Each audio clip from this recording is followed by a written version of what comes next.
Graça e paz, amada igreja. Peço que os irmãos abram a palavra de Deus em Obadias. Nessa Bíblia aqui, se alguém tem partida com a minha, está na página 1261. Entre Jonas e Amós. A palavra de Deus, né? Continue em pé, por favor, ainda só por amor e reverência à palavra. Nós vamos ler do versículo 7 até o versículo 21. Depois vamos assentar. Livro do profeta Obadias, a partir do versículo 7, a palavra de Deus diz assim. Estão procurando? À vontade. Amém? Todos encontraram? Todos os teus confederados te levaram até a fronteira, os que gozam da tua paz te enganaram, prevaleceram contra ti, os que comem o teu pão puseram debaixo de ti uma armadilha. Não há nele entendimento. Porventura, não acontecerá naquele dia, diz o Senhor, que farei perecer os sábios de Edom e o entendimento do monte de Esaú? 9. E os teus poderosos, ó Temã, estarão aterrorizados, para que do monte de Esaú seja cada um exterminado pela matança, por causa da violência feita a teu irmão Jacó. Cobrir-te-á a confusão e serás exterminado para sempre. No dia em que o confrontaste, no dia em que estranhos levaram cativo o seu exército e os estrangeiros entraram pelas suas portas e lançaram sorte sobre Jerusalém, tu eras também como um deles. 12. Mas tu não devias olhar com prazer para o dia de teu irmão, no dia do seu infortúnio, nem alegrar-te sobre os filhos de Judá, no dia da sua ruína, nem alargar a tua boca no dia da angústia, nem entrar pela porta do meu povo no dia da sua calamidade. Sim, tu não devias olhar satisfeito o seu mal no dia da sua calamidade, nem lançar mão dos seus bens, entregar os que lhe restassem no dia da angústia. Porque o dia do Senhor está perto, sobre todos os gentios, como tu fizeste, assim se fará contigo. A tua recompensa voltará sobre a tua cabeça. 16. Porque como vós bebestes no meu santo monte, assim beberão também de contínuo todos os gentios, beberão e sorverão, e serão como se nunca tivessem sido. Mas no monte Sião haverá livramento, aleluia, e ele será santo, e da casa de Jacó possuirão as suas herdades. E a casa de Jacó será fogo, e a casa de José uma chama, e a casa de Esaú palha. E se acenderão contra eles, e os consumirão, e ninguém mais restará da casa de Esaú, porque o Senhor falou. 19. E os do sul possuirão o monte de Esaú, e os das planícies, os filisteus, possuirão também os campos de Efraim e os campos de Samaria, e de Benjamim possuirá Gileade. E os cativos deste exército dos filhos de Israel possuirão os cananeus, até Zarefate. E os cativos de Jerusalém, que estão em Serafade, possuirão as cidades do sul. E subirão, 21 e último, salvadores ao monte Sião, aleluia, para julgarem o monte de Esaú, e o reino será do Senhor. Podeis assentar, amada igreja. Então, hoje nós vamos dar continuidade à exposição do profeta Obadias. Eu queria que os irmãos abrissem um salmo, enquanto nós estávamos orando e o pastor Michael compartilhando a palavra de Deus, trazendo uma meditação aos nossos corações, abram rapidamente um salmo muito conhecido nosso, dos mais antigos talvez, Salmo 30, versículo 5. Quero convidar os irmãos a gente ler junto. Esse salmo tem muito contexto também no que a gente vai ministrar essa noite. A palavra de Deus fala no Salmo 30, versículo 5, diz assim: porque a sua ira durará só um momento, no seu favor está a vida. E aqui a parte mais conhecida do Salmo, né? Parte B. Quem vai lembrar aí, né? O choro pode durar uma noite, mas a alegria vem pela manhã. Texto tão conhecido, né? De nós, cristãos, discípulos, filhos de Deus. E às vezes a gente não consegue perceber o contexto de certos versículos, né? De certos... lógico que exatamente esse capítulo 30 e esse versículo não está falando exatamente dessa situação, né? Dos edomitas, de Israel, mas está falando de nós como um todo, nós quanto Israel de Deus, a igreja, né? Os santos, os filhos de Deus, os salvos, os remidos, os perdoados. Eu não sei como é que está o teu coração, né? O Senhor sabe, mas mesmo depois de uma noite difícil, ou de um dia que seja, uma noite fria, escura e difícil e triste, o sol vai nascer. Ele sempre nasce. Sempre vai ter dia, sempre, sempre. Até que o Senhor venha, o sol vai nascer. Só que este sol, ele é eterno, é o sol da justiça. É o nosso Senhor. Por isso que a alegria não depende da nossa condição, do que nós temos, do que nós não temos, do que nós passamos, do que nós não passamos. Porque o desafio da nossa vida, irmãos, não está em sentir. Nunca esteve. Não é se tu te sente bem, se tu te sente mal. Não é sobre isso, porque não é sobre ti. Nunca foi. Mas é sobre o dia do Senhor.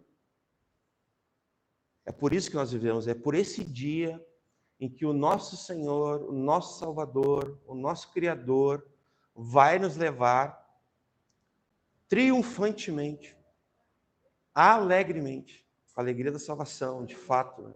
Uma alegria eterna, aonde a gente vai estar totalmente indiferente a essas coisas, até que nada mais importa, sabe? Nosso coração está muito preso a esse plano aqui, essa vida aqui. A gente não tem dinheiro, a gente acha que está em pecado, a gente acha que está doente, acha que está em pecado. Às vezes está. Aquele que diz que não tem pecado mente, né? Engana-se a si mesmo, engana o próximo e tenta enganar a Deus, né? É pior ainda, né? Aquele que diz que não tem pecado. Mas a questão não é o pecado. Ainda que o pecado é o terror, não tem nada mais terrível que o pecado na nossa vida, irmãos. O pecado é pior que a morte. Que uma doença terminal. Que a falência. Que uma família destruída. Que um acidente. Não tem nada pior que o pecado. Porque o pecado ele pode simplesmente te afastar de Deus pela eternidade. Já pensou nisso? Então hoje nós vamos estar falando que nós podemos ter esperança pela manhã, quando o dia raia, quando o sol nasce, porque o nosso Senhor, o nosso Salvador garante isso, e podemos viver eternamente com Ele, livres do pecado, perdoados, lavados pelo sangue derramado naquela cruz, salvos. Ou nós podemos, que nem essa história, esse drama bíblico dos edomitas, que não aprenderam a amar, não aprenderam a perdoar, viveram numa raiva, num ódio constante, até serem dizimados da face da terra. A última notícia que tem eles se tornaram depois os mais, na história, como os edumeios, né? Da Idumeia, né? Eles se tornaram extintos nas figuras dos dois Antipas, dos dois Herodes, perdão. O Herodes o Grande e o Herodes Antipas são os últimos dois edomitas na história. Depois disso, não tem mais notícia deles. Eles não existem mais, não estão em lugar nenhum mais. Talvez eles só estão esperando, aguardando a sentença final, né, no dia do juízo final, o inferno, o lago de fogo e enxofre eternamente. Porque eles eram obstinados, eles não perdoaram, eles não amaram. E era seu irmão ali. Mas a gente falou na última exposição, em domingo passado, que entre Jacó e entre Esaú houve o perdão, amém? Então a questão não foi que não houve um acerto, houve.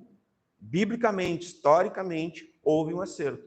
Mas o povo, por causa da corrupção humana, por causa que todo homem é caído, e não há um justo sequer, nenhum bom sequer, é o que diz em Romanos, todos se fizeram inúteis, se extraviaram, e precisam, através da fé e arrependimento, serem restaurados, regenerados, nascerem de novo em Cristo Jesus, nova criatura. Homens e mulheres, a raça humana. Só que até isso acontecer, irmãos, nós ainda podemos incorrer nessa incredulidade, nessa falta de perdão, nessa obstinação. E que Deus nos livre, irmãos. Estou falando de um ventre, de uma mãe, de um casal de gêmeos que oraram por 20 anos e uma bênção se tornou em maldição. Algo bom se tornou algo ruim. Porque assim que nasceram os gêmeos, Deus soberano estava ali. Só que os pais se perderam. Erraram, começaram a mentir. O casal, o pai preferia o primogênito, Esaú. A mãe preferia Jacó. Aí começaram a criar os filhos de uma forma... Os filhos já lutavam no ventre. Aí os pais ensinaram os filhos a serem inimigos.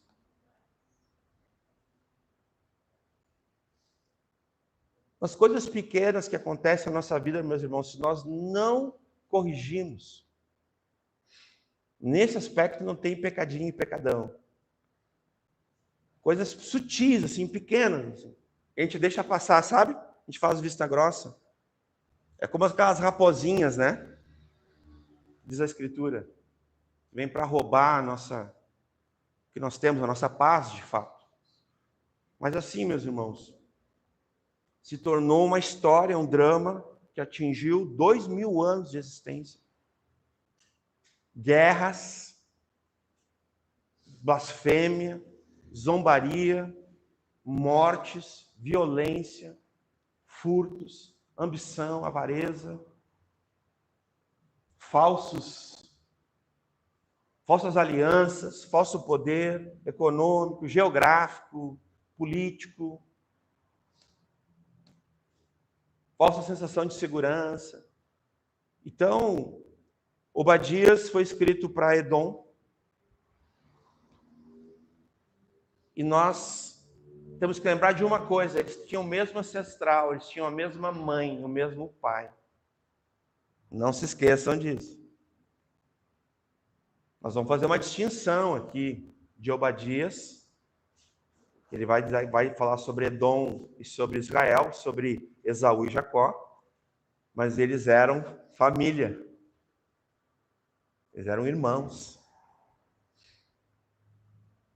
E nós precisamos, nessa noite, sondar os nossos corações. Como será que está o nosso coração?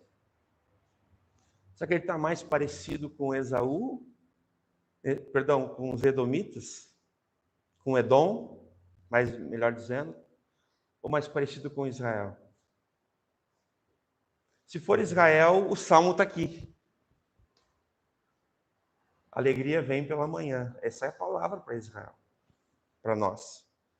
Agora, se for como Edom, não tem salvação.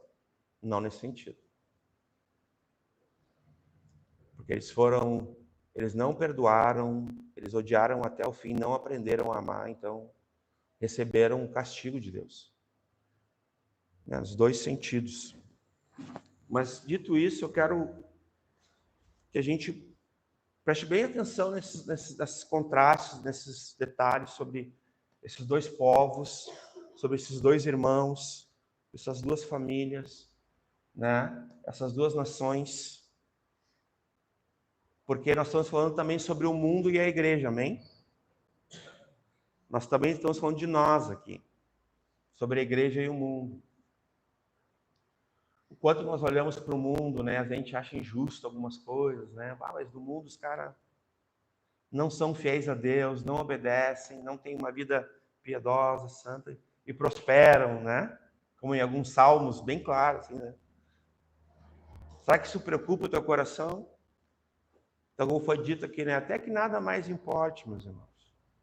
O que te importa nessa vida? Tu ainda olha para o mundo, tu fica olhando o que o mundo tem, o que o mundo não tem. Tu ainda olha para a grama do vizinho, né? Como é que está o teu coração sobre isso? Te importa essas coisas? Ou quando tu olha para o lado, tu vê alguém que precisa ser salvo porque está indo para o inferno. A gente olha para um vizinho, a gente vê tudo, né? Um inimigo, a gente que não gosta de vizinho, né? Mas não vê uma alma que está ali padecendo, indo para o inferno, a passos largos em perdição. Isso é o nosso coração também. Pode ser, né? Nós vamos lá. No versículo 7, nós temos aqui uma figura, né? Nós temos aqui o início das perdas, eu vou chamar assim. A primeira perda que nós vamos ver, lembrando que a gente fez a exposição do 1 ao 7, quem não estava domingo passado.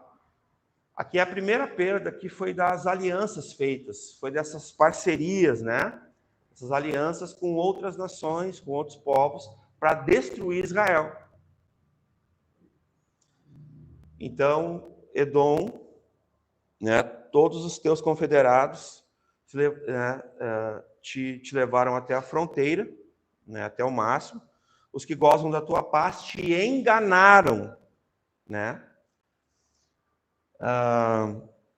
Vamos ver todo ele. Prevaleceram contra ti, os que comem o teu pão, puseram debaixo de ti uma armadilha, né? E não há nele entendimento, né? Então, abram comigo rapidamente, ele está num contexto mais amplo, é 2 Timóteo 3, a partir do 13. Foi o primeiro versículo que eu me lembrei quando eu... No Novo Testamento, a palavra de Deus fala assim, a gente leu aqui, ó, todos os teus confederados te levaram até a fronteira, os que gozam da tua paz te enganaram, né? Eles comem do teu pão, imagina comendo do teu pão e pondo debaixo da mesa, debaixo de ti, na tua intimidade. Irmãos, veja bem, as traições que aparecem nessa história, elas são muito fortes, porque tu ser traído por um inimigo que ele está declarado é uma coisa, assim, muito difícil, porque é teu inimigo, tu tá atento, né? Tá em vigia. Mas tu ser traído por alguém que tu não tá te defendendo, vocês estão entendendo? Alguém que tem acesso à tua casa, que conhece os teus segredos. Tu vai ler aqui também. É isso aqui, irmãos, que a gente está falando. Alguém que botou debaixo de ti uma armadilha. Imagina, tu tá em guerra e a pessoa conseguiu botar embaixo de ti uma armadilha. Olha só a astúcia desse enganamento, né? Desse engano, desse enganador. Olha só. Mas os homens maus e enganadores irão de mal a pior. O que ele diz aqui? Leem comigo. Enganando, sendo... Eu lembrei desse versículo inicialmente, só para nós... A gente fala bastante sobre esse versículo aqui. Isso é um contexto muito interessante, porque eles estavam procurando aqui, tinham comichões dos ouvidos, porque ouviam a sã doutrina, a verdade de Deus, a palavra de Deus, e aí procuravam um mestre segundo os seus próprios desejos, suas próprias cobiças. Tipo, procura alguém que vai falar o que eu quero. Ah, que maravilha, né? Um mestre segundo o meu desejo, meu intento, né? Então, é muito interessante. Essas alianças aqui, elas foram feitas por Edom. Tem um registro, abram rapidamente, o Gaúcho leu Salmo 83 no domingo passado. Vamos ler rapidamente, só para relembrar o registro dessas alianças. Que Edom, inimigo de Israel, né, no caso, os inimigos de Deus, do povo de Deus, fizeram, vamos lá, Salmo 83, ó Deus, não estejas em silêncio, não te cales, né, nem te aquietes, ó Deus, porque eis que os teus inimigos fazem tumulto, e os que te odeiam levantaram a cabeça. Tomaram astuto conselho contra o teu povo e consultaram contra os teus escondidos. Disseram, vinde e desarguemo-los, para que não sejam nação, nem haja mais memória do nome de Israel. Então nós temos aqui um complô, né? Uma aliança de guerra para a destruição de um povo. E aqui é o povo de Israel. Agora nós lemos também no outro domingo, nós não chegamos a ler todas as vezes, mas eu citei, tem pelo menos 6 vezes, 6 incursões da Escritura, onde Edom vai participar de uma investida de guerra contra Israel. Isso falando na história, tá, irmãos? E não é no mesmo período, tá? São em, olha, mais de 1000 anos, pastor? 2000 anos, né? É quase 2000 anos. Vocês estão entendendo, gente? Quase 2 milênios de guerra, irmãos. E Israel, tipo assim, já tinha se perdoado. Israel não continuou. Israel foi perseguido como uma figura da igreja que é perseguida. Não é que se fazendo de vítima, não é isso, irmãos. Mas a obstinação, a ira, a cólera do coração de Edom seguiu perseguindo e investindo contra Israel todo esse tempo. E até que se esgotou a cota deles com Deus. Deus falou assim, não, vou acabar com isso. Nós vemos vários versículos que, né? Seja cada um exterminado, né? Depois ali, né? Exterminado para sempre. E começa a ler as expressões, né? Olha que a gente não está falando aqui de aniquilação, nós não cremos nessa doutrina, tá? De aniquilação da alma, tá? A alma tem um destino eterno, ou vai estar no inferno sem Deus eternamente, lago de fogo e enxofre, ou vai estar no céu com o Pai, Nova Jerusalém, né? Para sempre, com a família eterna. Amém? Então, que os que comem o teu pão puseram debaixo de ti armadilhas, né? E não há nele entendimento. Que drástico essa situação. Jeremias 6,14, para nós lembrar aqui rapidamente também. E aí que a gente já vai... Nós vamos ler 2 em Jeremias, na verdade. Primeiro esse aqui, ó. E curam superficialmente a ferida da filha do meu povo, dizendo paz, paz, quando não há paz. Né? Isso aqui, todo o governo naquela época, né? O rei, todos estavam debaixo dessa palavra aqui, da falsidade do coração. E porque o homem tirou a confiança de Deus. Quer ver? Ó, Jeremias 17,5, um texto muito conhecido nosso. Assim diz o Senhor, maldito o homem que confia no homem e faz da carne o seu braço. Aqui está a situação de Edom, ó. E aparte seu coração do Senhor. Então, nesse sentido aqui, eles achavam que eles eram inatingíveis, inalcançáveis, sabe? Eles não tinha como alcançá-los para guerrear, eles se achavam absolutos, né? De muito soberbos, né? No versículo 3, né? Versículo chave de todo o capítulo, né? A soberba do teu coração te enganou, como o que habita nas fendas das rochas, né? E na sua alta morada, e que diz no seu coração: quem me derrubará em terra? Olha o coração de Edom. A soberba, né? O orgulho, a arrogância precede a ruína e abate os perversos.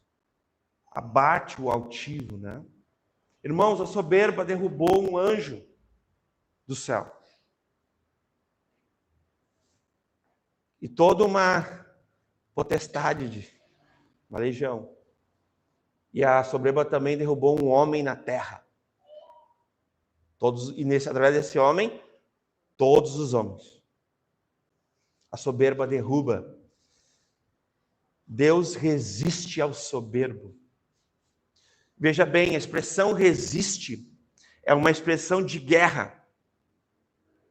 É de confronto. Não é uma expressão assim de... tem uma cena de, às vezes, que tu vem no supermercado, de alguns pais, infelizmente, é uma cena... Isso, na verdade, sempre aconteceu, mas eu andei vendo mais ultimamente nos últimos anos. De ver filhos batendo nos pais. Aí os pais acham bonitinho, é como é espertinho, né? Aí vem o menininho correndo e dá-lhe no pai assim, o pai deixa. Aí olha assim, eu vou fazer o tamanho dele. E deixa o filho bater nele. Experimenta bater em Deus para te ver. Deus como pai, Deus é pai, não é? Bate em Deus para te ver. O que Deus faz contigo? A Bíblia diz assim, ó, se Deus é por nós, e se Deus for contra nós? E aí? Então não tem mais temor. O princípio da sabedoria é o temor. É os passos do sábio, ele anda em temor, ele teme diante da palavra de Deus, ele não se afasta, ele não é incrédulo, ele tem fé. Porque esse aqui é um incrédulo, ele já não crê mais que Deus é soberano, todo-poderoso, e ai daquele que cair na mão do Deus Altíssimo. Terrível coisa é cair na mão desse Deus vivo. A palavra de Deus diz. Não há mais temor, irmãos.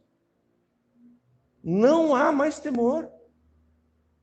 Dentro da própria igreja, de forma geral, no Brasil, as pessoas dão ordens para Deus, tratam Deus como se fosse um adolescente. Não como um justo juiz, um Pai eterno, um Deus soberano, Rei dos reis. Nós lemos ontem, Senhor dos senhores, Rei dos reis, Rei dos santos, mas também que governa sobre as nações, sobre todos. Governará, porque essa soberania é o atributo de Deus. Aqui nesse capítulo a gente pode enxergar duas coisas. A inspiração das Escrituras, a autoridade, infalibilidade, inerrância, e a gente também pode encontrar aqui um atributo de Deus, além dessa doutrina da Escritura, que é a soberania de Deus. Gente, ninguém que se mete, que zomba de Deus, que se levanta contra Deus, que tenta bater em Deus, porque quando tu vai contra o povo de Deus, tu vai contra o próprio Deus. Esse é o sentido aqui. Esse é o sentido, irmãos. Se tu vai contra uma palavra de Deus, tu está indo contra quem? Contra a autoridade de Deus. Deus, do seu trono, ele tem um cetro de justiça lá. Ele rege o universo com a sua palavra. A sua autoridade é a sua palavra, irmãos. E todos se sujeitem à sua palavra e obedeçam à sua palavra. E amem a sua palavra e guardem para não pecar contra o Senhor. Porque aqueles que amam o Senhor guardam os seus mandamentos e obedecem e andam nos seus mandamentos. São esses que amam ao Senhor. A palavra é clara. Ou que nem diriam em São Gilmar, a regra é clara. Hein, André? A regra é clara. Não guarda mandamento, não ama. Qual é a primeira coisa que a Bíblia fala sobre o amor, gente? Que o amor é um mandamento. Está na Bíblia. Não sou eu que estou dizendo. É uma ordem. Amem a Deus acima de tudo. Amem ao próximo. Isso não é uma opção. E aqui a gente vai ver que tem tudo, menos amor. Tem covardia, né? Tem trairagem, tem engano. Então a gente vê que tem uma incredulidade, não há fé. Não há temor, não há sabedoria. Eles não têm, não há nele entendimento, não há nele conhecimento. Eles estão cegos. Eles não conseguem mais ver um palmo, né? São guias de cegos, porque eles estavam guiando outras nações. Então eles estão tentando reunir todo mundo, né? Mas o Senhor já tinha, no versículo 1, eu até estava conversando com o pastor Michael, né? Foi enviado um emissário aos gentios, pelo próprio Deus, que era para resolver essa situação. Então Deus já tinha pensado em Israel já antes, porque Deus é soberano. Versículo 8, porventura não acontecerá naquele dia. Aqui começam as expressões sobre o dia, ó. Naquele dia, no versículo 8. Depois a gente vai ter no versículo 11, ó. No dia em que o confrontaste. Depois no versículo 12, o dia de teu irmão, no início do versículo 12, no final do versículo 12, no dia da angústia. Até que vai chegar lá, resumindo, no 15, porque é o dia do Senhor. Preste atenção nessa questão do dia ali. Nós vamos falar sobre isso. Mas, porventura, no 8 ali, ó, acontecerá que naquele dia, diz o Senhor, que farei perecer os sábios de Edom, né? E o entendimento no monte de Esaú, né? Aqui é importante, porque aqui eles estão perdendo. Primeiro eles perderam a aliança ali no 7, que eu mostrei para vocês. Os inimigos se voltaram contra eles, porque eles estavam enganando e sendo enganados. Aqui é a retribuição de Deus. O Deus não inocenta o culpado. Isso também está na Escritura. Sem arrependimento, sem confissão, não há perdão, irmãos. Pecado confessado, pecado perdoado. Se creu e arrependeu e se sujeitou à autoridade do Senhor, vai ser ali o sangue, vai lavar, a cruz vai ser solução. Então, nesse aspecto, se não há arrependimento, se não há fé e arrependimento, não há perdão.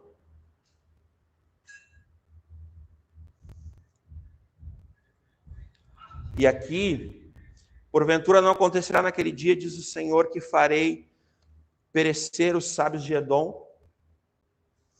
Aqui é a perda da sabedoria.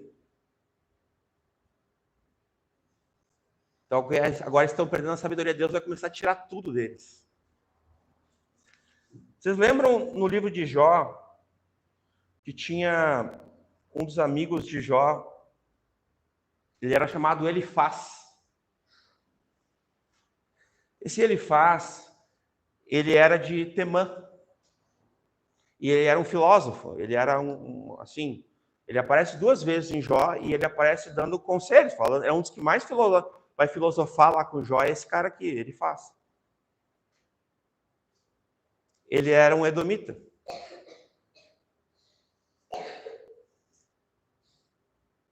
E ele era de Temã.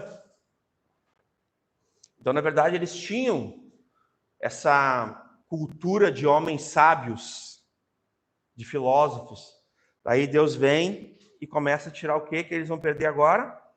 A sabedoria. A atitude de Edom de colocar a sua confiança nas suas riquezas, na sua condição geográfica, política, como eu falei, né? Resultou numa falsa e cega sabedoria, sem temor. Então não era apenas uma condição... Não, nós estamos aqui, não tem como subir, porque só podia passar 2 cavalos, então não tinha como subir. Qualquer um que tentasse subir por aquele único caminho e acesso que tinha, os flecheiros matavam, então eles nunca iam ser pegos de surpresa. Ninguém ia tomar aquela fortaleza, Petra, né? O Selá, no hebraico, Selá, em grego, Petra, que seria essa cidade, né? Onde eles, essa fortaleza, na Fenda das Rochas, que os edomitas eles achavam que era impenetrável, que eles eram soberbos por morar ali e tal, né? E depois eles vão perder o poder militar, no versículo 9, ó. E os teus poderosos, ó Temã, que é a cidade de Elifaz que eu citei, estarão aterrorizados, ó, vão fugir, que são homens, né? Na LTT, falaria os homens, tipo assim, homens poderosos, homens capazes, assim, sabe? A LTT é uma Bíblia que nós também reputamos aqui como uma Bíblia fiel aos originais, né? Os irmãos já ouviram. Então eles perdem o poder militar, né?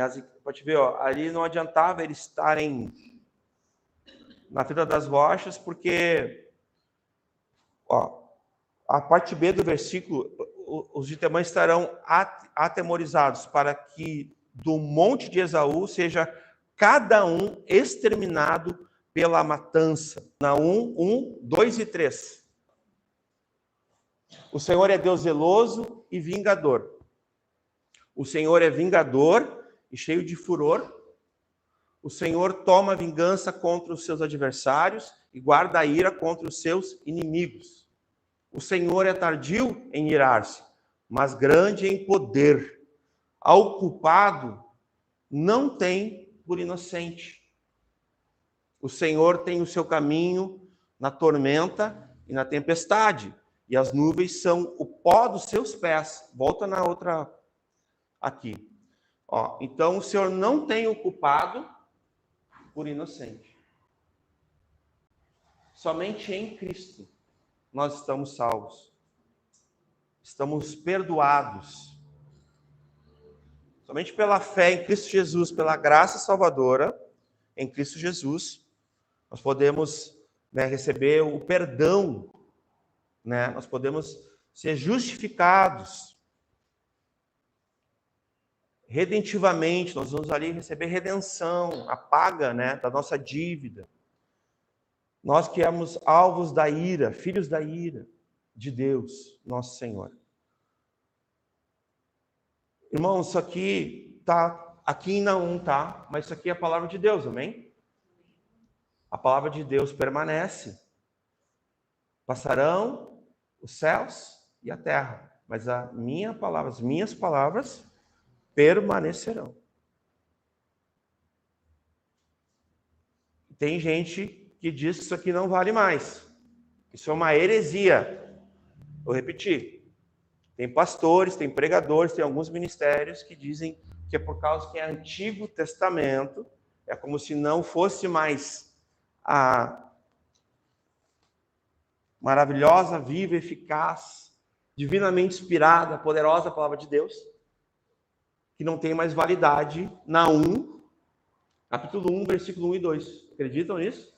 Tem, irmãos. Vocês vão ouvir aí. Se procurarem, vocês acham. E não é difícil de achar, não.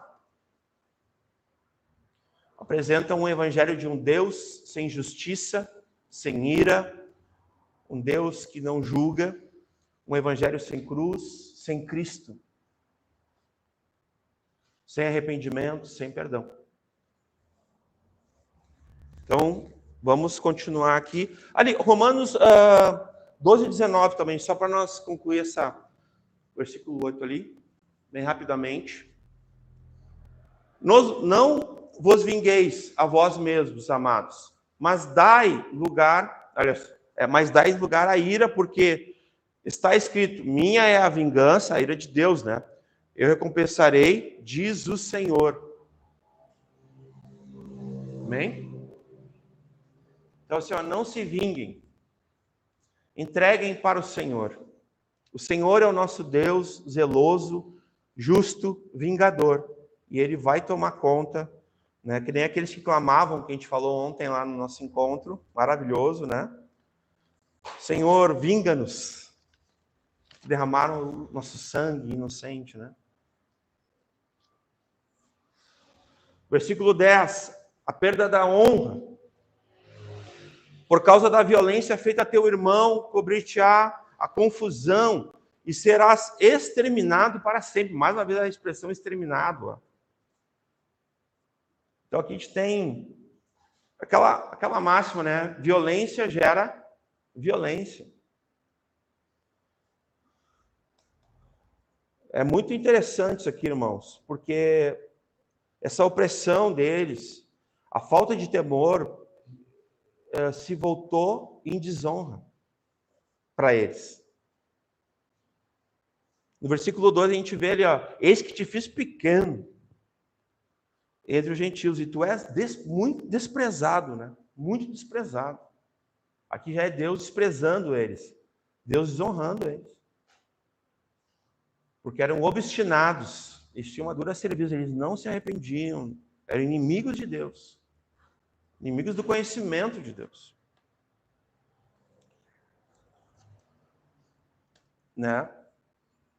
Edom perdeu, ali a partir do versículo 7, ele começa a perder muitas coisas, meus irmãos.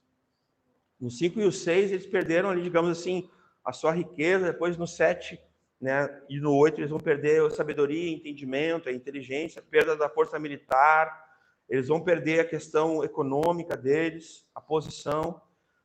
É tipo assim, eles perdem o seu nome, perdem sua pátria, eles perdem sua honra. Nesse aspecto. Isso é retribuição, viu, irmãos? Ai daquele que se levanta contra o Senhor, contra o seu povo, seu rebanho. Nós não vamos entrar aqui no mérito do que os neopentecostais ensinam, daquela coisa de ai daquele que toca no ungido de Deus lá, nos falsos apóstolos, falsos profetas que tem por aí, é tudo falso. Não é nenhum bíblico, então para mim é tudo falso. Assim, ai desses que se levantam contra os eleitos do Senhor. As pessoas podem não levar a sério, mas o Senhor leva. De Deus não se zomba, com Deus não se brinca. Aquilo que o homem semear, se semear na carne, colherá corrupção, morte. O salário do pecado é a morte do pecado. Mas se semear no Espírito, colherá a vida eterna, né? Colherá a vida do Senhor. Gálatas 6, 7. Quem quiser. No 11 ao 14, nós vamos falar agora rapidamente sobre a crueldade de Edom. Porque Edom se tornou frio, calculista, indiferente, cruel, maligníssimo, como aqueles que cometem pecados maligníssimos, como diz lá em Romanos, né? Pecado extremo, assim, pecado de destruição, assim, de ódio, que se levanta contra o próprio Deus, sua criação, né? Então, ó, a partir do 11, no dia em que o confrontaste, né? No dia em que os estranhos levaram cativo o seu exército, os estrangeiros entraram pelas suas portas e lançaram sorte sobre Jerusalém, tu eras como um deles. Olha que coisa, irmãos. Abre o Salmo 55, 12, rapidinho.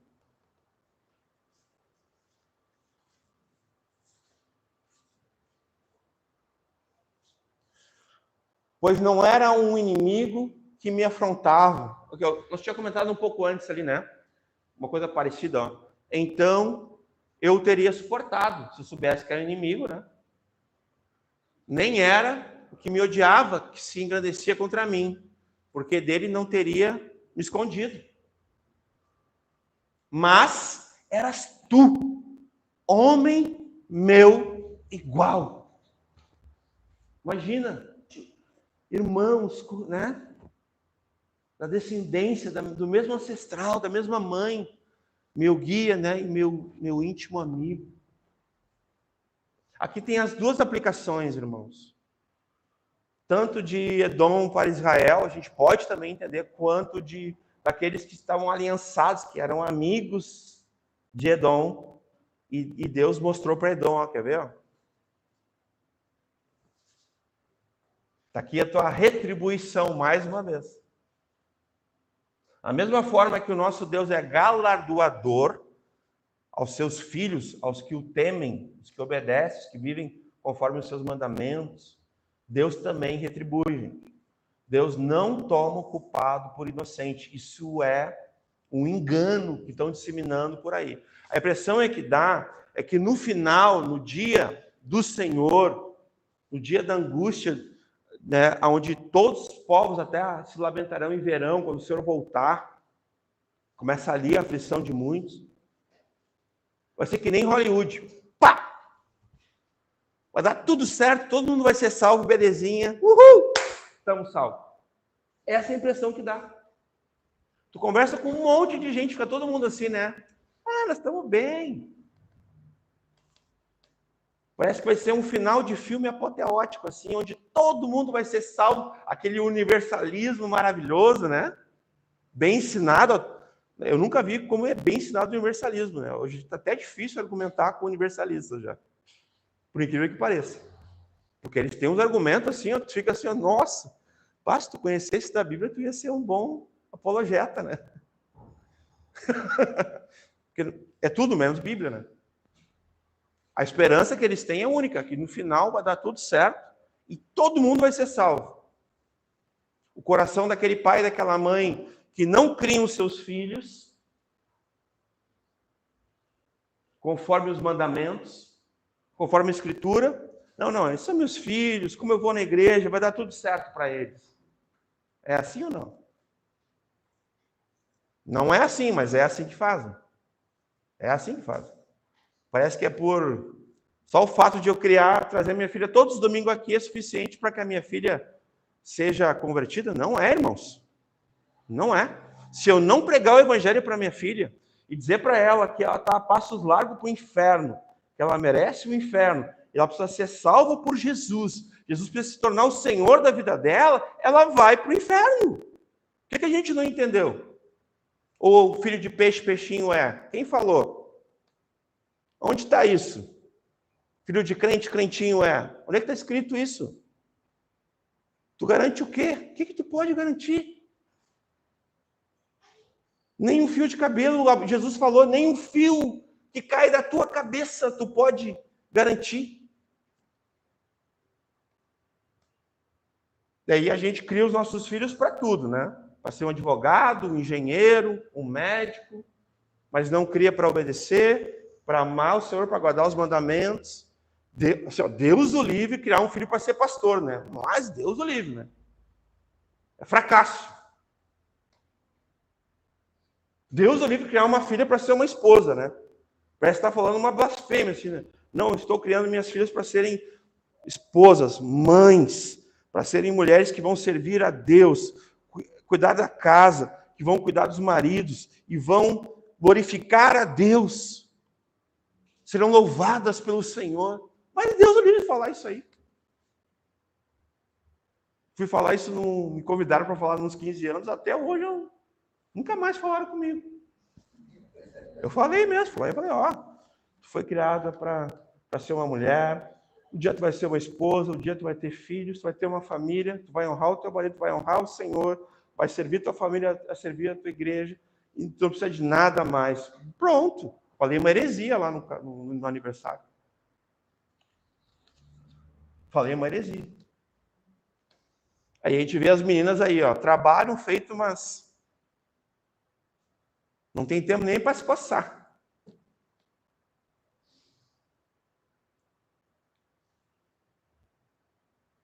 Aí ficam fracas na fé, não querem saber de Deus, viram as costas para Deus, e aí ninguém sabe, né? Eu não sei o que eu fiz. Pois é, está aqui. Está aqui. É isso que não foi feito.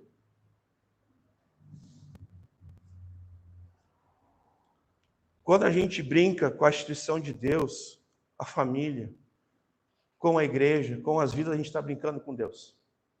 Vou repetir. Quando nós não priorizamos, não respeitamos, não amamos aquilo que Deus ama, nós estamos brincando com Deus. Não há temor.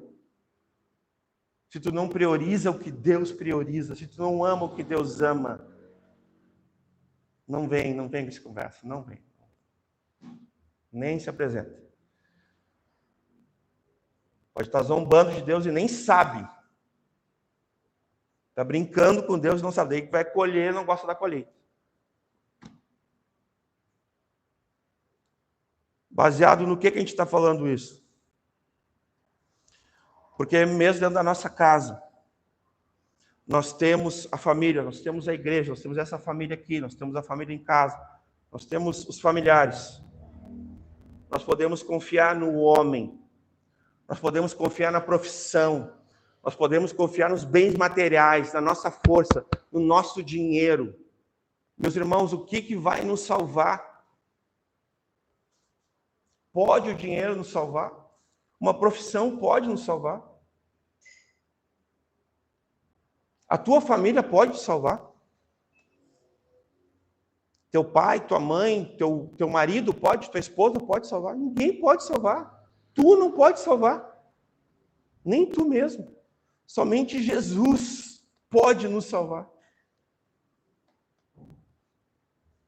Então, dessa forma, nós vamos ser enganados dentro da nossa própria casa. Da nossa própria família. Do seio das nossas relações. Da família da fé também. Também. Porque a nossa fé não está, a gente está como estrangeiros, como incrédulos, não está no Senhor. E aí, sabe o que acontece, irmãos? A gente fica assim, ó, olha, a partir do 12, esse aqui é o nosso quadro. Olha só como é que a gente fica, quando a gente perde a fé, a gente não vê as coisas claramente, espiritualmente, biblicamente, para ser mais claro. Olha a partir do 12. Mas tu, agora, eu queria que a gente tivesse a humildade aqui de olhar para nós mesmos. É isso que eu estou fazendo aqui, tá? Corta os dois lados, amém? É uma faca de 2 legumes, não, uma espada de 2 gumes, amém? Mas tu não devias olhar com prazer para o dia do teu irmão. Aqui, lógico, é um dia triste, é um dia difícil, é um dia de angústia, é um dia que vai dizer ali, vai descrever ali, tá? E aqui, eu sei que eu lembrei agora, eu não separei aquele texto que quando o teu irmão estiver em angústia e tu cantar louvores perto dele, é como se derramasse vinagre nas suas feridas. Lembrei, tem um texto assim. Mas se tu olha no dia da angústia para o teu irmão e tu age como se estivesse tudo bem, e às vezes até canta um louvor, é como se tu estivesse jogando vinagre na ferida do irmão. Está na Bíblia isso, irmãos. É bom lembrar, o Espírito Santo lembrando aqui, amém? Glória a Deus. O amado Espírito Santo. Agora, olha só a continuidade. No dia do seu infortúnio, no dia que o nosso irmão deu tudo errado para ele. A Bíblia fala que nós devemos nos alegrar com os que se alegram. É outro texto que eu não separei também. Agora vem tudo, né? E a gente deve chorar com os que choram. Não é isso? Está alguém triste? Faça uma oração. Está alguém alegre? Cante louvores. Aí é a ordem certa, né? Vai vindo aí, manda mais, Espírito Santo. Manda mais, papai. Né? Então, essa é a palavra de Deus, irmãos. Sobre o nosso irmão é isso. Se tu vê o teu irmão passando necessidade, e ele comunica para ti, está em Tiago. Tem 2 passagens em Tiago. Tenho certeza. Vai dizer assim, se tu olha o teu irmão, ele está em necessidade, e tu fala assim, ó, não, vai em paz, vou orar por ti, e tu libera ele com necessidade. Isso é drástico, irmãos. Isso é pecado, é ruim. Porque aquele que sabe o bem que deve fazer e não faz, peca. E tu não ajudou o teu irmão no dia do seu infortúnio, da sua calamidade. Só que daí nós somos uma igreja, e eu estou falando de nós, igreja brasileira, irmãos. Eu tenho essa pretensão mesmo, assim. Perdão, eu tenho essa intenção. Tá? Porque tem gente que está gravando ali, não pensem que é pessoal. A igreja local também precisa dessa palavra. Mas a gente está muito mais preocupado em acabar com a fome no mundo. Sim ou não? Não é assim? Vão levantar fundos para nós acabar com toda a situação do Sarandi. Está em calamidade lá em Porto Alegre. A gente é assim, é ou não é? Só que às vezes a oportunidade de exercer a fé do lado do banco do irmão ou da irmã que está do nosso lado na igreja, a gente não vê. É nesse sentido aqui. Porque não dá para dissociar os versículos anteriores. Nem alegrar-se sobre os filhos de Judá no dia da sua ruína. Nem alargar a sua boca, ó. Ironicamente, né, soberbamente, né, porque viu lá o outro ser destruído. Parece aquelas desavenças de família, né? Às vezes um irmão, uma irmã fica torcendo para o outro ter derrota e mal. Já viram isso aí? Eu já vi muito isso. Já tive que ministrar muito com isso. Parece que as pessoas ficam torcendo para dar errado para o outro mesmo. E aí alarga a boca, né? Aí quando vê lá, o irmão quebrou. Eu avisei, né? Dá um sorrisinho, né? Eu falei, eu disse, né? Tipo, será que praguejou? Meio que amaldiçoou. O que aconteceu aí? Eu disse, né? Eu disse, tipo assim, né? Disse o quê? Não abençoou o teu irmão? Não quis ajudá-lo? Ainda se alegra quando ele tem uma derrota. Né? Ontem nós estávamos felizes. Nosso irmão foi efetivado, recebeu lá o emprego, compartilhou com a gente. E nós ficamos falando um tempo ali, ficamos felizes. Eu falei para ele, meu coração está feliz. A Aline também veio compartilhar a mesma coisa. Nós oramos aqui, nós nos importamos, os irmãos se preocuparam, oraram, a família. Os dois conseguiram emprego, glória a Deus. E a gente tem que se alegrar, tem que testemunhar. Nesse sentido. E olha que interessante, ó, nem entrar pela porta do 13. Achou ali? Ali, ó. Nem entrar pela porta do meu povo no dia da sua calamidade.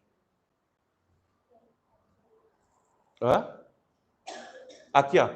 O que canta canções para o coração aflito é como aquele que despe roupa num dia frio, ou como o vinagre sobre o salitre.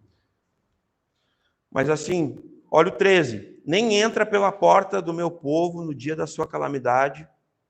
Sim, tu não devias olhar satisfeito o seu mal, né? No dia da sua calamidade, nem lançar mão dos seus bens no dia da sua calamidade. Interessante, meus irmãos, que assim, ó, tu não devias. É isso que é interessante. Porque é isso que a palavra está falando aqui. A gente não deveria ter esse olhar. Ou estar indiferente a isso. Então, 1 João 3, 1 João capítulo 3, 17 e 18, irmãos. Por favor. Quem, pois, tiver bens no mundo e vendo seu irmão necessitado, lhe cerrar as suas entranhas, como reside nele o amor de Deus? 18. Meus filhinhos, não amemos de palavra, nem de língua, mas em obra e em verdade. Então, aqui eu quis trazer, irmãos, não é algo específico assim, simplesmente para nós. Estou falando que isso aqui é o padrão que não foi vivido aqui. Porque aqui ele não devia ter olhado para o irmão, e ele não defendeu o irmão, ele não ajudou o irmão, ele não supriu a necessidade. A Bíblia diz: comunicai aos santos as vossas necessidades para que sejam supridas. Então não houve, ele não supriu, e ele sabia, ele traiu o irmão, na verdade. Tem traição aqui. Esse povo aqui, os edomitas, eles traíram o povo de Israel. Eles eram irmãos. Eles não ajudaram no dia da calamidade, ficaram observando, riram, zombaram, foram irônicos, foram indiferentes. A gente poderia ver vários textos que mostram para nós o padrão de um filho de Deus, do povo de Deus, é esse sentido, da igreja do Senhor. É muito mais nesse intuito, nós lembrarmos aqui qual é o padrão de Deus. Se a gente vê alguém, o que a gente faz? Ou será que é só os de fora? A gente deu o exemplo anterior, os de fora também. São todos nesse aspecto. Também aqui, ó, é o Tiago 2,15. Nós vamos ler aqui, eu anotei também, ó. E se o irmão ou a irmã estiverem nus e tiverem falta de mantimento cotidiano, e algum de vós lhe disser, ide em paz, aquietai-vos e fartai-vos, e não lhes dere as coisas necessárias para o corpo, que proveito virá daí? Né? O 17.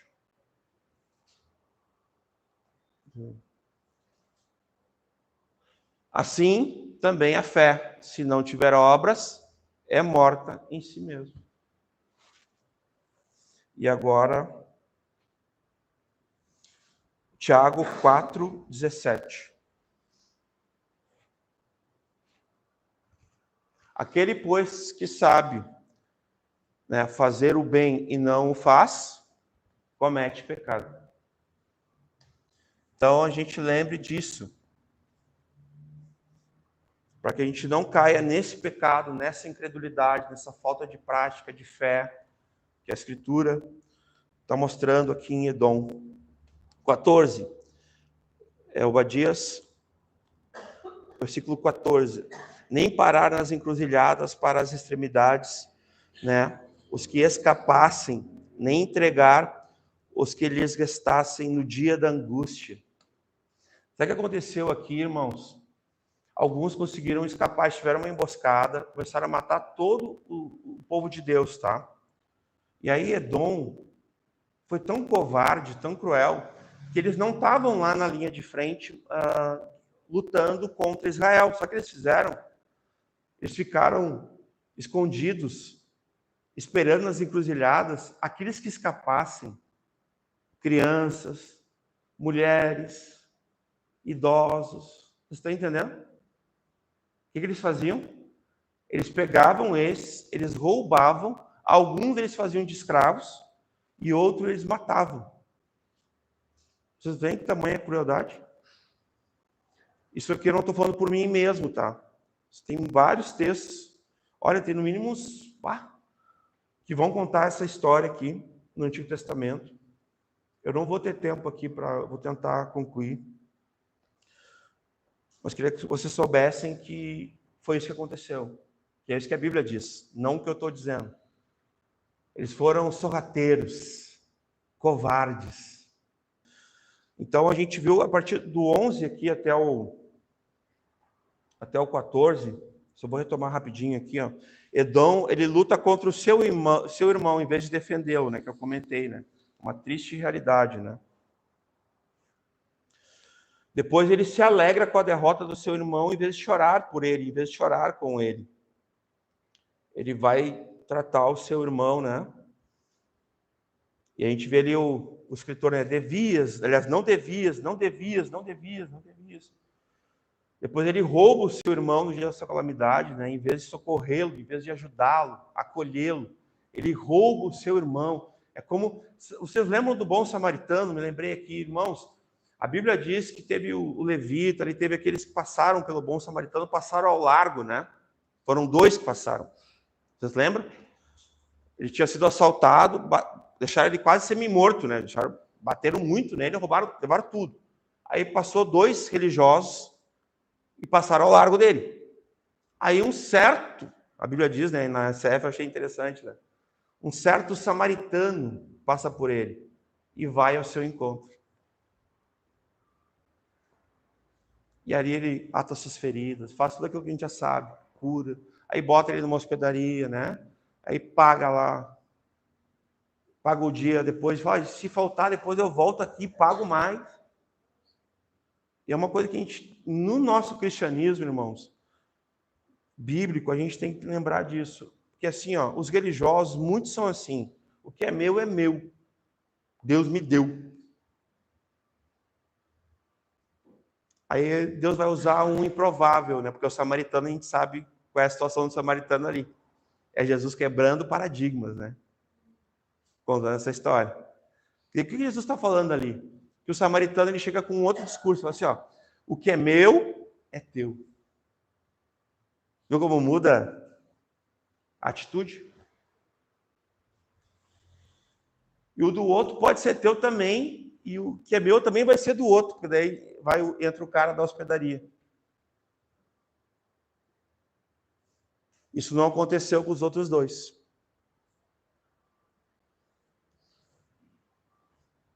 E o que é teu? O que é nosso é só nosso ou é do Senhor?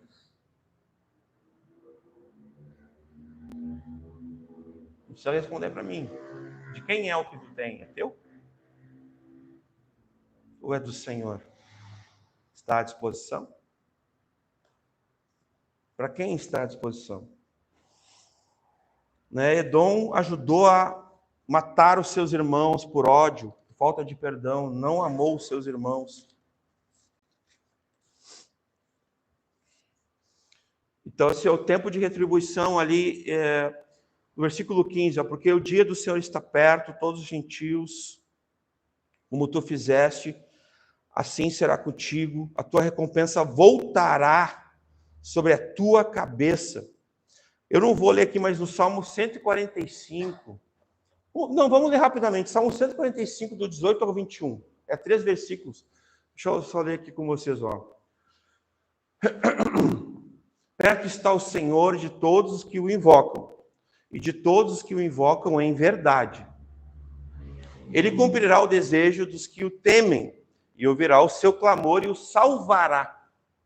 O Senhor guarda a todos os que o amam, mas todos os ímpios serão destruídos. A minha boca falará o louvor do Senhor, e toda a carne louvará o seu santo nome, pelos séculos dos séculos e para sempre. Glória a Deus. Obrigado, André. Interessante, ó. Porque aqui nós vamos lembrar de Lucas 6,31. Não dá para esquecer dessas expressões que o Senhor Jesus... 6,31, vou ler rapidamente, ó. Os irmãos vão lembrar. Vamos lá? Vamos ler junto? E como vós quereis que os homens vos façam, da mesma maneira, isso fazei vós também. Isso aqui, como é que chamavam? A regra de ouro do casamento. Eu aprendi assim, né, amor? Sei lá, uns 15 anos atrás. Ensinaram assim para nós, mas isso não é sobre o casamento. É sobre o casamento também. É o que tu quer que o teu marido, que a tua esposa faça para ti. Mas o que tu quer que o teu irmão... Mas veja bem, o amor, ele busca alguma coisa em troca? Não pode esquecer desse princípio aqui, mas só não vamos conflitar os princípios, tá? Porque se a palavra de Deus está falando, está falado. Goste ou não. Está escrito, não dá para rasgar a página da Bíblia. Isso aqui é um princípio, ok. Mas a gente também sabe que o amor faz benevolente, generosamente, espontaneamente, voluntariamente, não espera nada em troca. Sim ou não? Lembrem disso também. São dois princípios diferentes, tá, irmãos? Tem uma distinção aqui, só para não... Daqui a pouco alguém pode achar assim, não. Amor porque eu amo, eu faço, porque eu quero também ser amado. Calma aí, né? O amor faz independente se o outro faz ou não, né? Então, a retribuição é isso. Então, isso que o Senhor Jesus falou. Se o Senhor Jesus falou, está falado. Ponto. Então, é um tempo de retribuição do Senhor. A partir do 15 ali, a gente vai perceber isso aí. Né? O Senhor está prestes a vir. Esse é o dia do Senhor. Perto está o Senhor. Quando começa a falar do dia do Senhor aqui, irmãos, ele está em dois aspectos. Ele está no tempo histórico, em que aconteceu, porque esse povo já está extinto, esse povo já foi subjugado, já recebeu a retribuição do mal que fez, e no tempo, a gente fala assim, futuro, é futurista, é preterista e futurista, né? É mais ou menos isso. Foi o que aconteceu no passado, a gente não pode esquecer, para ensinamento, mas é futurista porque vai acontecer novamente no futuro, aqui o dia do Senhor. Um dia que todos, aqui Edom vira o mundo, vira os ímpios. A partir do 15 aqui, agora é como se tivesse uma mudança de chave aqui, que Edom assume o mundo todo. O mundo jaz do maligno, o mundo dos ímpios, dos que não são filhos de Deus, dos incrédulos, ok? Só para situar os irmãos. E Israel, aqui é a igreja, os salvos de todos os tempos. Então, por isso que é nos dois tempos, entendeu? O dia do Senhor, do que já aconteceu, a retribuição, e também o tempo futuro, o dia do juízo final. O dia do Senhor, amém? E eu não vou entrar muito aqui, porque o pastor Michael passou os últimos meses ensinando muito melhor, né? Não preciso nem... Glória a Deus pela vida dele. Está recomendada a exposição de Apocalipse, sempre lembrando, né? Então, é um tempo de retribuição. Irmãos, o juízo de Deus, ele revela a glória de Deus. Porque ele é a justiça de Deus em qualquer situação. Irmãos, quando Deus abençoa, Deus é justo juiz, ele é benevolente. Quando Deus aplica a sua ira, quando Deus destrói, ele é justo, ele é benevolente. Deus não muda. Eu sei que é um pouco antagônico, assim, meio difícil de entender, mas ele é Deus, ele pode tudo, e nesse aspecto ele não erra. Deus não mente. Deus não, por exemplo, não vai inocentar o culpado. Se as pessoas querem viver a vida toda ofendendo a Deus, para quem não lembra aqui, ofender a Deus é pecar contra Deus. Pecado é ofensa. Se a pessoa passa a vida toda ofendendo a Deus, e ela vai ter a paga dessa ofensa dela. O pecado é a única coisa que pode separar ela eternamente de Deus.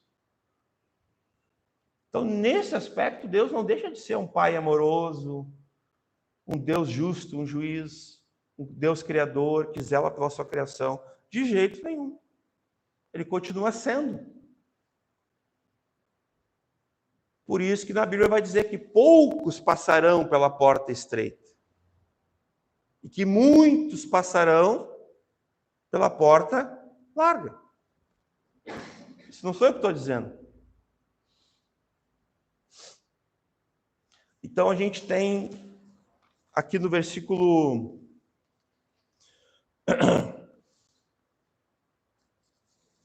o peso da retribuição. No versículo 15 e 16, vamos ler o 16. Porque, como já vós recebeste no meu santo monte, já bebestes, vós bebestes no meu santo monte, assim beberão também de contínuo todos os gentios, beberão e sorverão, e serão como se nunca tivessem sido. Eles vão desaparecer, eles vão se corromper junto. Isso aqui é a retribuição do que Edom, porque lembra que Edom ele se alegrou, ó, no 12, ó, nem alegrar-se. Aqui, alegrar-se, eles estavam comemorando a derrota de Israel, bebendo, fazendo algazarra, festa, porque Israel tinha sido subjugada. E aqui veio a retribuição de Deus.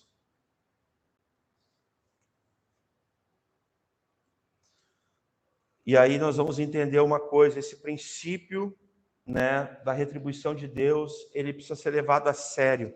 As pessoas não falam mais sobre isso. Se não se arrependerem, o reino dos céus já está. Se não se arrependerem, não vão entrar. Quer ver uma coisa? A partir do versículo 17, eu queria que os irmãos fixassem uma coisa muito preciosa. O Senhor Jesus vai vir buscar a sua igreja, amém? Quem não estiver na sua igreja, quem não for o seu corpo vivo, seu povo, não será salvo. Vou repetir. Quem não estiver na sua igreja, no seu corpo vivo, em Cristo, no seu povo santo, não será salvo. Por isso que nós temos alertado sobre os desigrejados, sobre os desviados, que não querem congregar, não querem, é uma contradição, eles não querem compromisso com a igreja, mas dizem que querem compromisso com Jesus. Já ouviram isso aí? Não, eu amo Jesus, não, Jesus é o meu Salvador, né? Meu Senhor, não é só, o meu problema é com a igreja. Não é assim? A gente ouve? O problema é com a igreja, bando de hipócrita, não é assim, sabe? Bando de pecador, é mais pura verdade, a gente é pecador. Hipócrita vai ter também, mas não é o caso. Mas pecador a gente é arrependido, né? Arrependidos. A gente não deixou de ser pecador. Mas a gente tem alertado porque parece que eles não sabem que quando o Senhor voltar, ele vai levar a sua noiva. O noivo vai casar com a sua noiva. Quem não estiver na noiva, quem não estiver na igreja, no povo de Deus, no corpo, não vai, irmãos. Você está entendendo as implicações que tem isso? A gravidade do que a gente está falando aqui.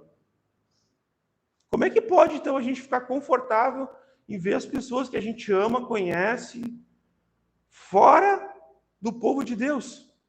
Não congregando, não sendo igreja. Me expliquem isso, irmãos. Isso cabe ou não cabe uma reflexão, uma avaliação do nosso coração essa noite?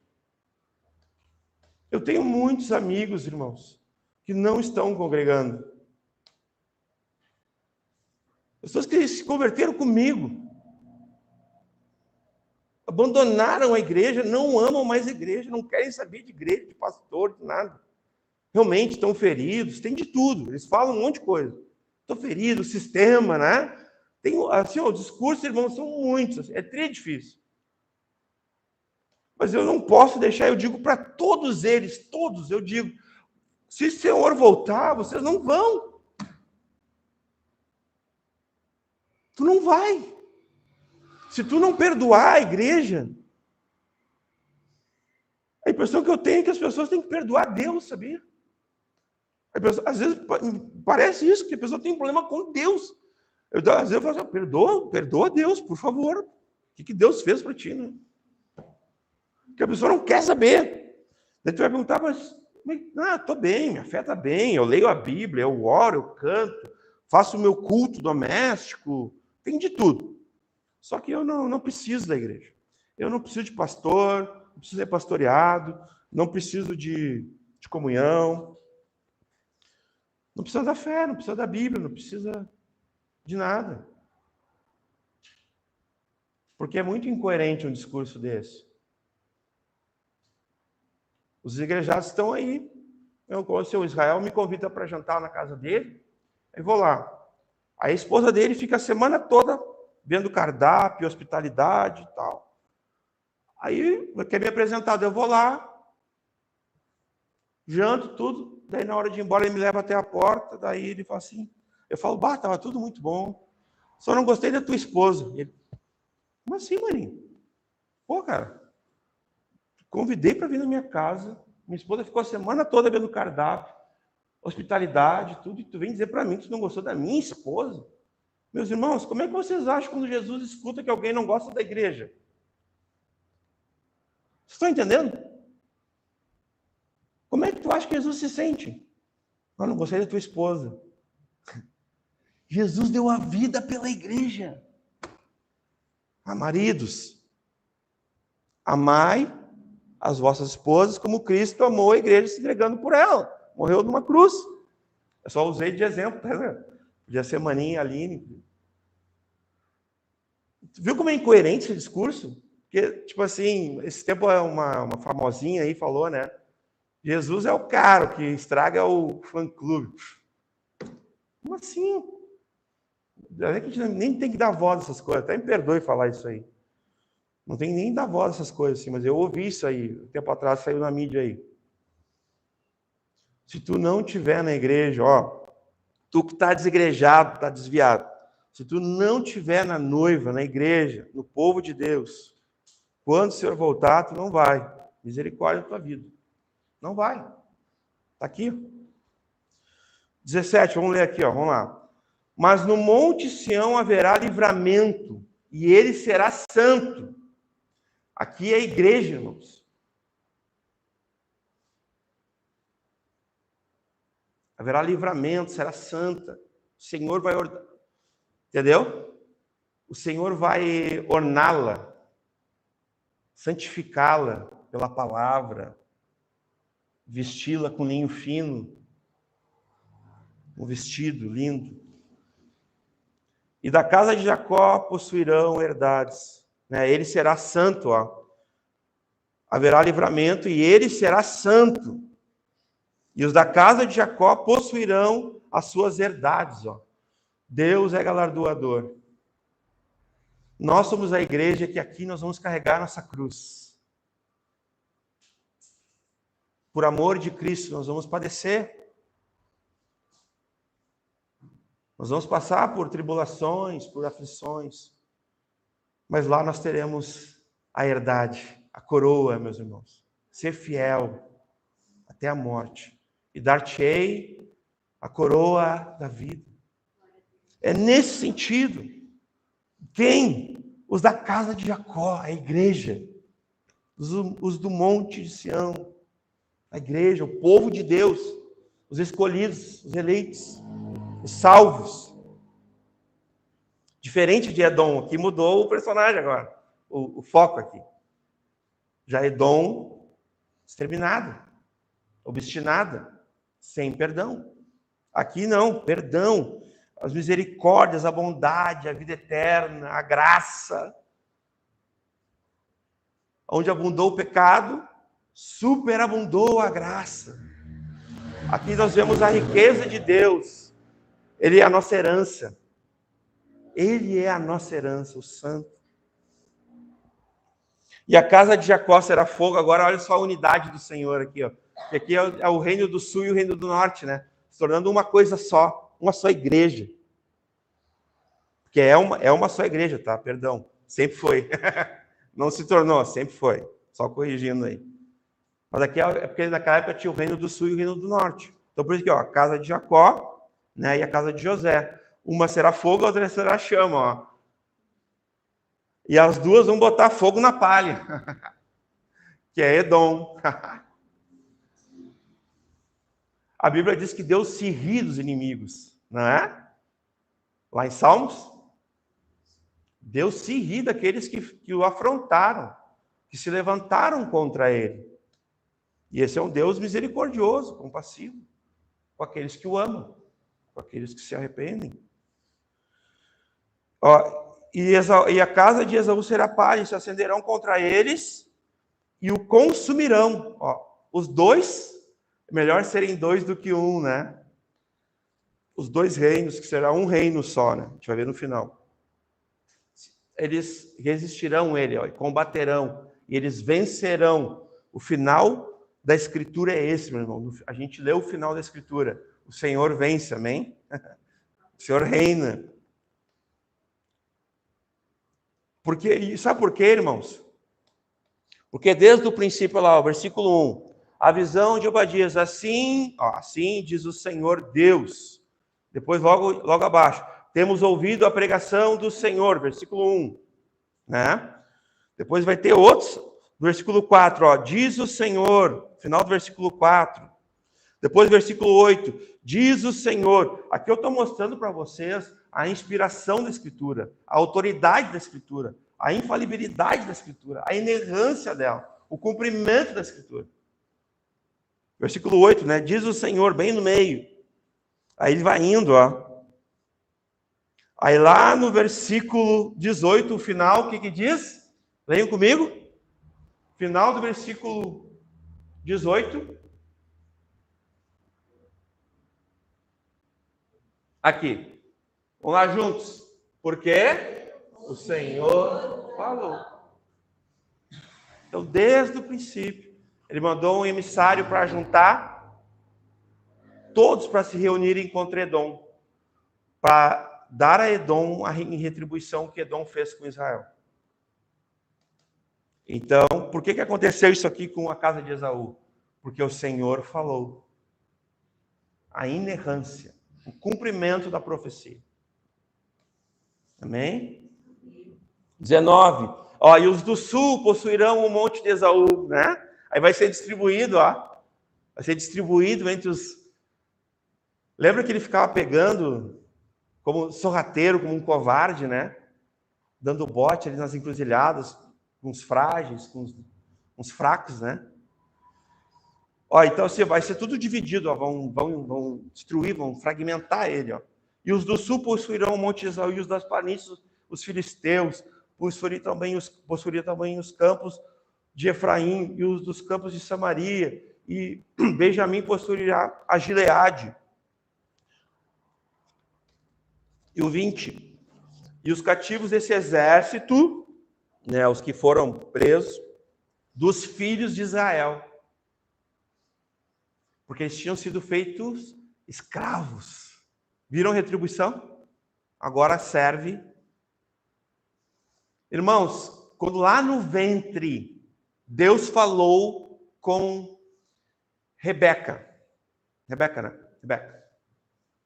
O maior servirá o menor. Porque Deus falou novamente. Amém? Vocês lembram disso? Eles saíam grudados no calcanhar do outro, já estavam lutando ali dentro. Né? A gente leu isso no domingo passado, né? Só para lembrar. Então, ficaram como escravos. Né? Possuirão os cananeus até Zarefate, e os cativos de Jerusalém, que estão em Serafade, possuirão as cidades do sul. Né? E agora, para concluir, versículo 21, o julgamento final, né? A maneira como Deus vai resolver essa questão. O nosso Deus, irmãos, nessa questão, Deus não inocente, culpado, tem que repetir isso. Nosso Deus é implacável com o pecado. Nós não podemos brincar com aquilo que nos mata. O pecado nos mata. O salário do pecado é a morte. Todos pecaram e todos carecem da glória de Deus, estão destituídos da glória de Deus, da presença de Deus, carecem dessa presença para receber vida novamente, né? E nesse caso aqui, nós podemos ver nessas figuras aqui a graça salvadora, superabundando, a salvação. Olha o versículo 21, primeira parte, né? Vem o julgamento, né? Os juízes que se assentam para julgar, né? Abram comigo 1 Coríntios 6, bem rapidinho, 2 e 3. Texto bem conhecido, o pastor Michael ministra bastante, é um texto importante até, né, nesse tempo. Já vamos ler ele, ó. Não sabeis vós que os santos hão de julgar o mundo, terra, né? O mundo. Ora, se o mundo deve ser julgado por vós, sois porventura indignos de julgar as coisas mínimas, né? Não sabeis vós que havemos de julgar os anjos, quanto mais as coisas pertencentes a esta vida. Amém? Então, lembrando aqui, nós falamos ontem, né, que nós vamos reinar com Cristo, literalmente, né? E antes disso nós vamos julgar, né? Também nós vamos ter esse papel, digamos assim, progressivo ali nesse período todo, né? Os juízes ali, irmãos, esses salvadores, né, os que vão julgar, eles são os juízes, tá? Também poderia ser traduzido assim também, tá? E eles são, digamos assim, os justos que vão estar reinando com o Senhor e vendo o Senhor aplicando como o Rei dos Reis, né, o rei sobre o mundo, sobre o universo, nesse sentido de governo. Vocês sabem aquela questão assim, gente, todo soberano, assim, onipotente. Sabe quando um rei fala, sabe o que é um decreto de um rei? Tipo assim, que ninguém ousa ir contra. Vocês conseguem imaginar isso comigo? É nesse sentido.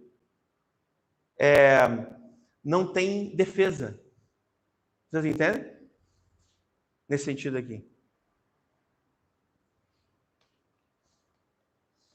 Então é bem complicado, assim, essa situação. Chegar nesse ponto aqui, né, somente o Senhor pode nos livrar. Dele mesmo, né? Até para isso, algumas pessoas se esquecem, né, que elas precisam se voltar totalmente a Deus, né? Porque só o Senhor pode. Isso é 100% do Senhor. A salvação é monergista, é só o Senhor. Não tem uma cooperação do homem. O homem não pode se salvar. Então a gente precisa estar sempre consciente disso, como nem diz no texto da ceia. Se julgássemos a nós mesmos, não precisaríamos ser julgados com o mundo, não. Diz ali, examine-se, pois, a si mesmo, cada um de nós, também, né? Ele começa com essa orientação, né? Examine-se a si mesmo, né? Depois ele vai dizer, ó, porque se nós nos julgássemos, nós não precisaríamos ser julgados com o mundo, né? Olha que baita instrução, né? Amém, irmãos? Vamos nos julgar mais a nós mesmos. Vamos examinar mais nossas vidas. Para que a gente não precise ser julgado com o mundo, como diz a palavra de Deus. Os ímpios que se apresentam para o julgamento ali, né? São os do monte de Esaú, né?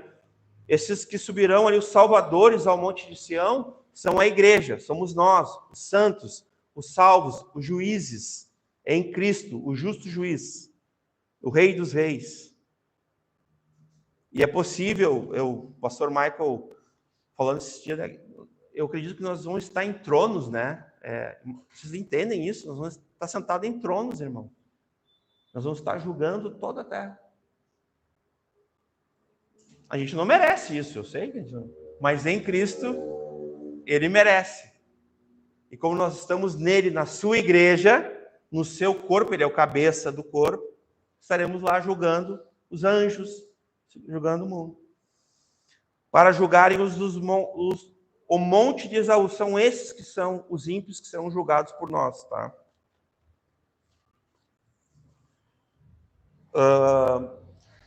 Vamos abrir rapidinho só para também ver por que disso, né? Por que é importante a gente lembrar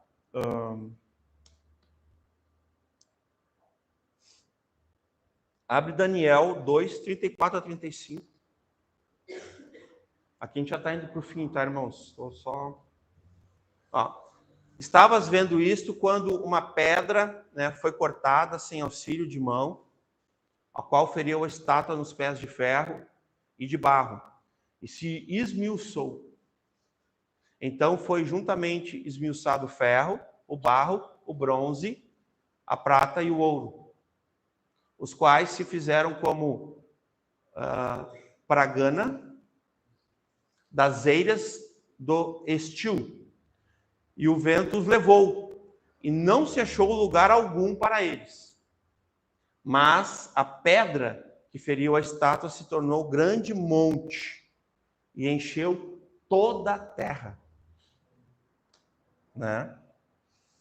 Vocês lembram que Edom se gabava, a cidade em grego era chamada de Petra. Eles estavam numa, digamos assim, numa cordilheira de rochas, era numa fenda das rochas, que era um lugar impenetrável. E eles estavam se gabando que eles não podiam ser derrotados, eles eram altivos. Agora, quem é que está na rocha eterna? Quem é a Petra, né? Quem é a rocha eterna? É Cristo Jesus.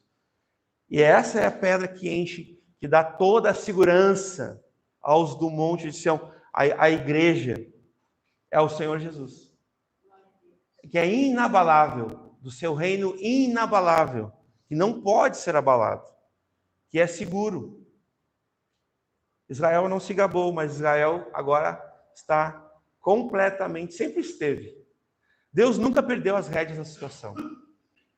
Israel sempre esteve seguro, sempre esteve protegido, mais que os edomitas. Glória a Deus. E por último, isso aqui eu só queria fazer uma alusão a Cristo. Essa expressão, o reino será do Senhor, né? Em letras garrafais. Yahvé, né? Jeová, é nesse sentido. o único Deus verdadeiro. Está lá no início, né? No versículo 1 também tem esse Senhor com letras garrafais. A pregação do Senhor, no versículo 1. Conclui com o reino será do Senhor. Esse Deus soberano, todo-poderoso, que nos dá um desafio. O desafio de nós crermos que o dia do Senhor, o dia de Deus, como a gente viu ali do 15 ao 18, ele é um dia que a gente precisa entender ele tanto historicamente como escatologicamente, o tempo futurista, preterista, ou seja, passado e futuro como base, mas também é um dia que a gente precisa temer no nosso coração, porque o Senhor, nesse aspecto, meus irmãos, ele vai dar a cada um a sua retribuição. Sabe que em Sofonias 1 diz que o Senhor, ele, assim, para o critério humano, ele não faz nem bem nem mal. Ele é Deus, ele é soberano. Nesse aspecto, o que ele faz, ele não presta contas. Vamos abrir só para não ficar assim meio solto, Sofonias 1:12. Então a gente tem o desafio de crer no dia do Senhor. Se tu não crer, olha lá, e há de ser que naquele tempo esquadrinharei a Jerusalém com lanternas e castigarei os homens que se espeçam como a borra, Volta só um pouquinho aqui. Como a borra do vinho, e dizem no seu coração, o Senhor não faz nem bem nem mal. Esse aqui é o mesmo pensamento de algumas pessoas que, tipo assim, existe Deus, Existirá Deus, lá em Salmos. É o mesmo pensamento. Pessoas que não distinguem que Deus não perdeu as rédeas da história, que o dia do Senhor ele vai, tudo aponta para esse dia, Esse é um desafio, a gente se lembrar, e se alegrar com aquilo que o Senhor está fazendo, na salvação de todos, e se entristecer quando alguém se perde. A gente não ter arrogância, não ter orgulho, não ter altivez no nosso coração, mas ter humildade, e se humilhar debaixo da poderosa, da onipotente mão de Deus. Esse é um desafio diário para a igreja. Nem sempre a gente vai escutar uma palavra que agrade o nosso coração, mas sempre a gente vai aprender com a palavra de Deus. E sempre a palavra de Deus vai nos corrigir, ela é apta, ela é proveitosa, ela é divinamente inspirada para ensinar, para demonstrar, para edificar, para fundamentar a igreja do Senhor, preparando, desafiando a igreja para esse dia, o dia do Senhor. E cremos que o dia do reino do Senhor, que o reino será do Senhor, isso vai se cumprir, porque Deus falou. As pessoas acreditem ou não, o Senhor Jesus voltará e Ele vencerá mais uma vez e Ele nos levará com Ele para sempre. Ele vencerá e nos levará, irmãos. A gente acredite ou não, a gente esteja esperando ou não no nosso coração o dia do Senhor, por mais duro que seja as coisas, o que nós estamos vivendo, o que nós estamos passando. O dia de hoje é o dia de arrependimento dos pecados. É o dia de se humilhar diante do Senhor, de reconhecer, de converter dos maus caminhos. Abram comigo o último texto da noite, Apocalipse 11:15. E aqui eu já vou passar para o pastor Marco. O dia do Senhor, o reino será do Senhor. Nós aguardamos, nós amamos esse dia, a gente pode nos consolar uns aos outros, fortalecer uns aos outros com essa palavra, o Senhor virá, o Senhor nos levará, consolar o coração uns dos outros com isso. Vamos lá. E o 7º anjo tocou a sua trombeta e houve no céu grandes vozes que diziam: os reinos do mundo vieram a ser de nosso Senhor e do seu Cristo. Olha só isso, irmãos. Olha o poder do nosso Senhor, o Rei dos Reis, Senhor dos Senhores. E Ele reinará para todos sempre. Amém. Amém? Posso só orar, pastor? Não é mais isso, né? Vamos orar, Deus. Senhor Deus, Senhor, perdoe os nossos pecados. Perdoe os pecados da nossa casa. Tira das nossas mentes, nossos corações, tudo que nos afasta do Senhor. Pode nos trazer impedimentos à fé. Se há alguma altivez, alguma arrogância, algum orgulho, Pai, alguma soberba, Senhor, para que não haja queda, não haja ruína, para que não haja perdição, Senhor, arranca de dentro de nós, Senhor. Amém. Com o teu braço forte, Senhor. Salva-nos de nós mesmos, Senhor. Salva-nos do pecado, Senhor. Salva-nos, Senhor, do mundo, Pai, desse Edom, dos ímpios, Pai, do mundo maligno, dos inimigos. Salva-nos de Satanás. Amém, Senhor. Salva-nos do inferno, Senhor. Continua, Senhor, ministrando aos nossos corações, para que a gente nos humilhe, a gente venha se humilhar, Senhor, diante da tua onipotente mão. Amém.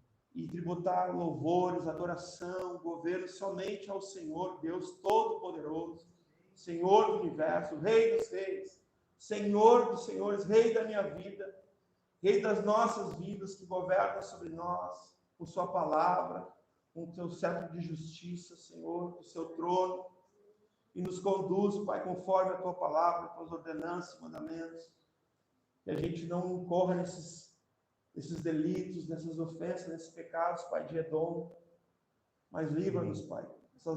Essas lições fiquem diante dos nossos olhos, Pai, e nos deixa vigilantes, vigiando e orando, Pai, clamando ao Senhor por graça e misericórdia, porque nós precisamos que aquele que usa a tua palavra, que está de pé, Senhor, que cuide para que não caia, Senhor, que ore para que não caia, Senhor. Que nenhum de nós pense de si além do que convém, Senhor. Mas que todos nós, essa noite, no dia que se chama hoje, ao ouvir a tua voz, o teu Espírito, a tua palavra, não endureçamos nosso coração, mas venhamos a nos voltar completamente ao Senhor, ao monte de Sião, da nossa salvação, do santo, da tua santa igreja, Senhor, do dia do Senhor e do reino eternamente do Senhor. Que o Senhor falou, Senhor. Amém. Amém. Amém. Glória a Deus.